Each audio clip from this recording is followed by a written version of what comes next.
थी, लेकिन जब उसने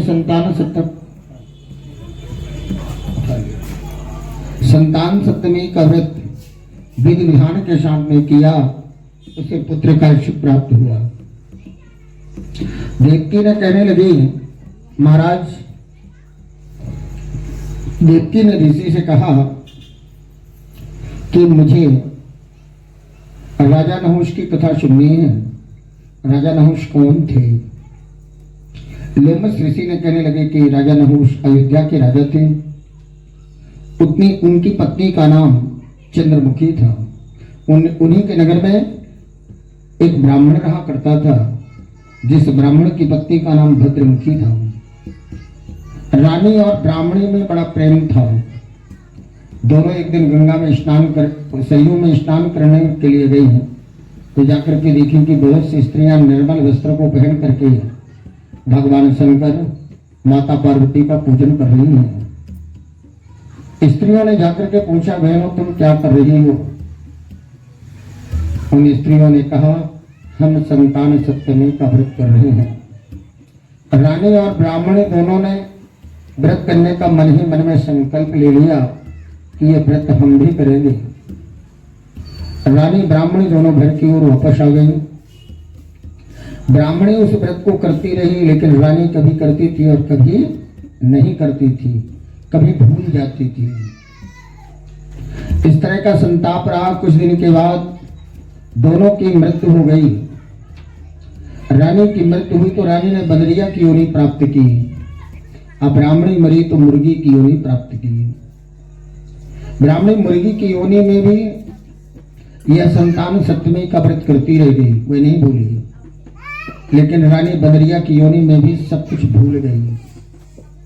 इनके बाद इन दोनों की पुनः मृत्यु होती है।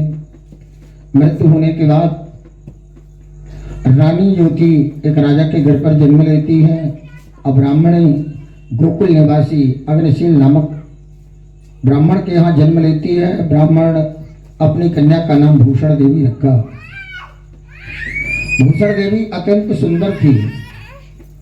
उसके सामने कामदेव की पत्नी रति भी लज्जा खाती थी।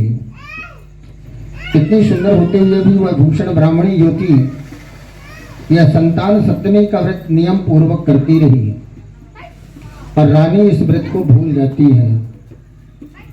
व्रत को करते करते कुछ समय व्यतीत हुआ तो भूषण ब्राह्मणी के यहाँ 4 पुत्र उत्पन्न हुए, 8 पुत्र। अब वो कैसे थे? कर्मनिष्ठ पुत्र थे। 8 पुत्र उत्पन्न हुए और उनने उन 8 पुत्रों को अच्छी शिक्षा दीक्षा प्रदान कराई। तब तक रानी के गर्भ से कोई संतान नहीं हुई। रानी जब वृद्धावस्था को प्राप्त होने लगी तो एक पुत्र हुआ। वो भी कैसा हुआ? गूंगा, बहरा, अल्प आयु वाला पुत्र हुआ और वह भी 9 वर्ष की आयु में इस क्षण भृंगुर संसार को छोड़ करके चला गया।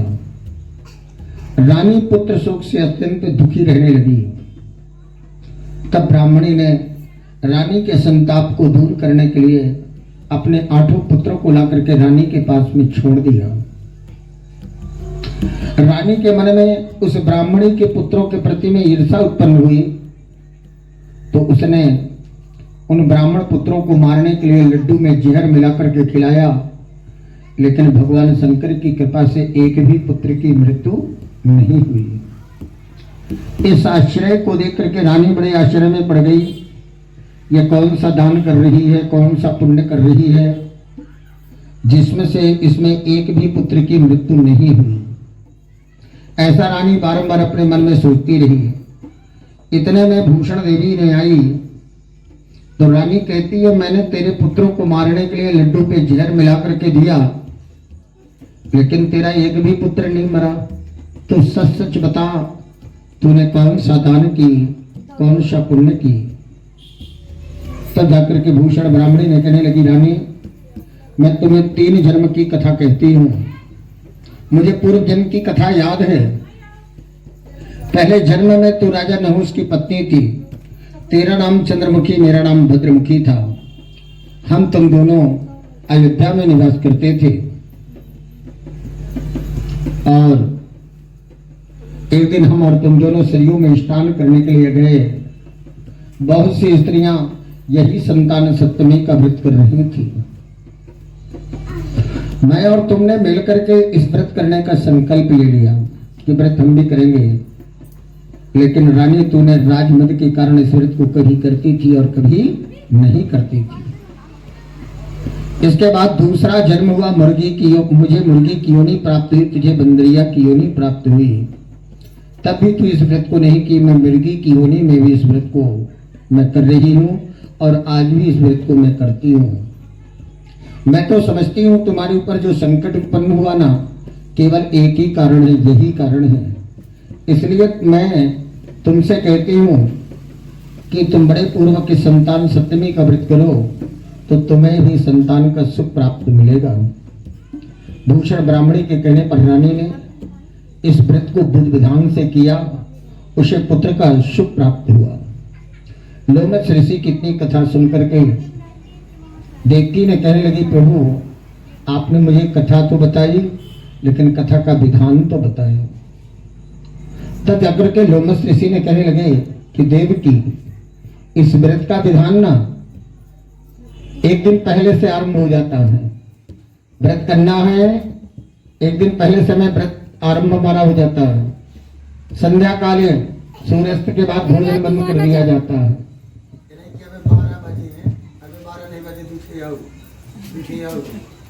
तू आना जाना गाड़ी आई थी, गाड़ी तो 5 बेर दूध के तक कैसे हो गया, 5 दूनी 10 रुपये और रात के पेट में कार गई अभी 12 नहीं बजे। व्रत यदि आरंभ हुआ तो सूर्यास्त से व्रत आरंभ हो गया। इसके बाद हमें ब्रह्म मुहूर्त में जागना चाहिए। ब्रह्म मुहूर्त का मतलब होता है अरुणोदय काल, यानी कि 9 बजे। और जब ऐसे ही व्रत करना है तो हमें ब्रश का प्रयोग नहीं करना चाहिए, ब्रश जूठा कहलाता है। उस दिन हमें मिट्टी इत्यादि से अपने दांतों को साफ करके और सुंदर ये दातून अपने भगवान शिव को अर्पण किए, यही दातून को हमें लेना चाहिए। इसके उपरांत क्रोध, लोभ, मोह को त्याग कर व्यक्ति का व्रत जब सुबह जागता है ना, वहीं से व्रत आरंभ हो जाता है। जैसे सो करके उठा उसके दिमाग में आता है कि मुझे आज ये व्रत करना है, तभी से व्रत का संकल्प चालू होता है। तो क्रोध लोभ को त्याग करके इसके व्रत को करना चाहिए। सुंदर निर्मल वस्त्र पहनकर शंकर माता पार्वती की मूर्ति स्थापित करके उनका विधि विधान से पूजन करें। धूप दीप नैवेद्य से पूजन करके सुंदर सोने अथवा चांदी की तार लेकर, या वना मिल पाए ना, कोई जरूरी नहीं कि सोना चांदी हो, अथवा रेशम का गड़ा बनावे। यदि सोने चांदी की तार ना हो तो रेशम का गड़ा बना करके उसमें 7 गांठ लगानी चाहिए। 7 गांठ लगा करके उसे हाथ में बांध करके भगवान का पूजन करें। इसके बाद 7 पुआ बनावे। 7 पुआ बना करके भगवान को भोग लगावे। 7 पुआ दान करें और 7 पुआ स्वयं प्रसाद के रूप में ग्रहण करें। इस विधान से यदि यह व्रत को किया जाए तो वह धन और पुत्रों से युक्त होती हैं। भगवान श्री कृष्ण ने कहा कि हे युधिष्ठिर, हमारी माता ने इस व्रत को इस विधान से किया जिससे भगवान श्री कृष्ण कहते हैं हम उत्पन्न हुए हैं। इस तरह से यह संतान सप्तमी की व्रत कथा समाप्त होती है। बोलिए शंकर भगवान की।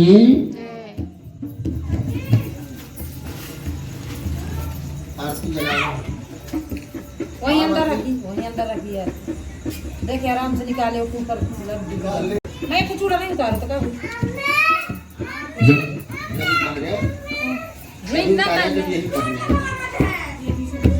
चूड़ा ना अंगूठी आती है आपका पहले रजो का दिक्कत। हां दूसरा चूड़ा नहीं लाया, अंगूठी लाया हैं, घुमा दूं ना। अजायते श्रोता वायुषु प्राणस्य मुखार्दन निर्मजायत। घंटी फाल्या कहते हो। ओम दीपम ज्योति परम ब्रह्मम दीपम ज्योति जनार्दन दीपो हरन्ति मे पापान् आत्मज्योति नमस्तुते। ओम जय शिव ओंकारा स्वामी भगवती में ओंकारा ब्रह्मा विष्णु सदाशिव ब्रह्मा विष्णु सदाशिव हरिधांगी धारा हरि ओम जय शिव एकानन चतुरानन पंचानन राजे हो बोले पंचानन राजे हंसासन गरुणासन हंसासन गरुणासन वृषवाहन साजे ओम जय शिव ओंकारा दो भुज चार चतुर भुज दस भुज अति सोए बोले दस भुज अति सोए तीनों रूप निरखता तीनों रूप निरखता त्रिभुवन मन मोहे ओम जय शिव ओंकारा अच्छी माला वन्य माला मुक्ति माला धारी भोले चंदन मृग मध्य सोहे चंदन मृग मध्य सोहे भोले शशिधारी ओम जय शिव ओंकारा सीतांबरी पीतांबर बाघांबर अंगे हो भोले बाघां शनकादिक ब्रह्मादिक शनकादिक ब्रह्मादिक भूतादिक संगे ओम जय शिव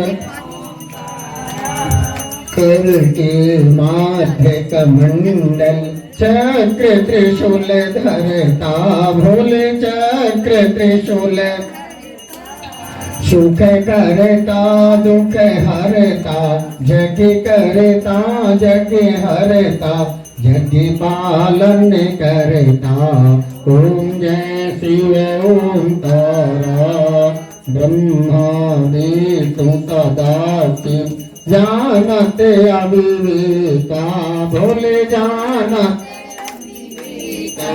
प्रणवाक्षर के माथे प्रणवाक्षर के माथे यह तीनों एका ओम जय शिव त्रिगुण स्वामी जी की आरत जो कोई नर गावे भोले प्रेम सहित गावे कहत शिवानंद स्वामी भजत हरे हर स्वामी मन वांछित फल पावे ओम जय शिव कर्पूर गौरम करुणावतारम संसार सारम भजगेन्द्रयारम सदा वसंतम हृदयारविंदे भवं भवानी सहितं नमामि तदेव माता च पिता तुमेव तमेव बन्धुश्च सखा तुमेव तमेव विद्या द्रविणं तुमेव तमेव सर्वं मम देव देव बोलिए शंकर भगवान की नीलकंठ भगवान की पार्वतीश्वर भगवान की गणेश भगवान की गंगा मैया की नर्मदा मैया की हर हर हर महादेव शंभो कृपया आरती जल शीतली करणम साथ बैठो साथ बैठने की प्रधान नहीं पापा खाने का